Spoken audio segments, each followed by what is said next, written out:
عبداللہ ابن جدعان ایک معتبر نام تھا اور یہ صفا کے قریب اس کا گھر تھا۔ حضور وہاں سے گزر رہے تھے تو ابو جہل آگے سے آیا، حضور کو دیکھ کے بھڑک اٹھا اور اس نے ایک پتھر اٹھایا اور حضور پر حملہ آور ہو گیا۔ اس نے حضور کو وہ پتھر ایسے انداز میں مارا کہ حضور کے بدن سے لہو رسنے لگا۔ خیر حضور سین حرم میں آئے اور کعبۃ اللہ کے ساتھ بیٹھ کر کے اللہ کے ہاں راز و نیاز کی باتیں کرنے لگے، سجدہ ریزیاں ہوئیں اور اپنے دکھ اپنے رب کے حضور عرض گزار ہوئے۔ حضور کے چچا تھے امیر حمزہ،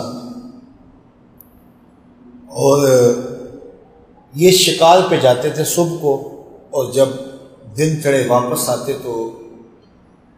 اپنی لونڈیوں کو راستے میں جو واقعات پیش آئے ہوتے شکار کے ساتھ اس کو بڑی بہادری سے بیان کرتے کہ ایسے شکار نکلا اور میں نے یوں سے پکڑ لیا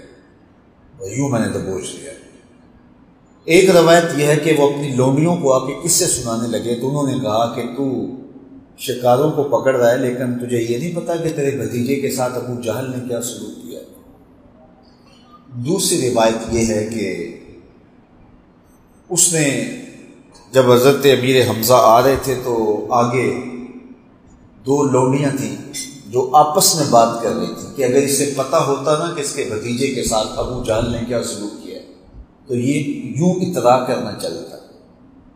اس کے چلنے کا یہ انداز نہ ہوتا۔ آپ نے سن لیا، رک گئے اور ان لونڈیوں سے پوچھا کیا ماجرا ہے؟ انہوں نے ساری کہانی سنائی کہ تیرا بھتیجا عبداللہ ابن جدعان کے گھر کے قریب سے گزر رہا تھا، ابو جہل نے دیکھا تو بھڑک اٹھا اور اس بیچارے نے کچھ بھی نہیں کہا اور یہ آگے سے حملہ آور ہو گیا اور مار مار کے لہو لہان کر دیا، نوکیلے پتھر سے حملہ آور ہو گیا، لہو لہان کر دیا۔ اور غصہ آیا، غیرت مند تھے، ہاشمی خون تھا، سیدھا سین حرم میں پہنچے تو ابو جہل وہاں صنادید قریش کے ساتھ بیٹھا ہوا تھا، کمان کا چنڈا اس کے سر پہ مارا اور کہا اتشتمہ وانا علی دینہ، سر پھٹ گیا اس کا۔ اس کے حوالی اٹھ کے امیر حمزہ کے ساتھ مزاحم ہوئے کہ ابو جہل نے سوچا ابھی بنو ہاشم بھی آ جائیں گے، لڑائی چڑھ جائے گی، تو اس نے کہا میرے سے غلطی ہو گئی، آپ رہنے دو۔ اب امیر حمزہ حضور کو تلاش کر رہے ہیں، حضور کعبے کے کونے میں اللہ کے حضور سجدہ ریز تھے، یہ حضور کے پاس جا کے کھڑے ہو گئے اور کہا یا ابن اخی، اے میرے بھائی کے بیٹے۔ حضور سجدے میں تھے، پھر کہا یا ابن اخی، پھر تیسری مرتبہ کہا یا ابن اخی، اے میرے بھائی کے بیٹے، اے میرے بھتیجے۔ حضور نے سر اٹھایا، کہا بیٹا میں تمہارا بدلہ لے آیا ہوں، میں نے ابو جہل کا سر پھاڑ دیا، توقع تھی کہ بھتیجا خوش ہو جائے گا، ابو جہل نے جو ظلم کیا، زیادتی کی، تو میرے بھتیجے کو بڑا احساس ہوا ہوگا کہ آج میرے باپ کا سایہ میرے سر پہ نہیں ہے، تو اس لیے میرے ساتھ یہ سلوک ہوا، تو وہ احساس ختم ہو جائے گا۔ لیکن حضور نے فرمایا چچا مجھے کوئی خوشی نہیں ہوئی، تو بڑی حیرت ہوئی، قسمت اچھی تھی، مان زبان سے نکلا تم کیسے خوش ہوتے ہو؟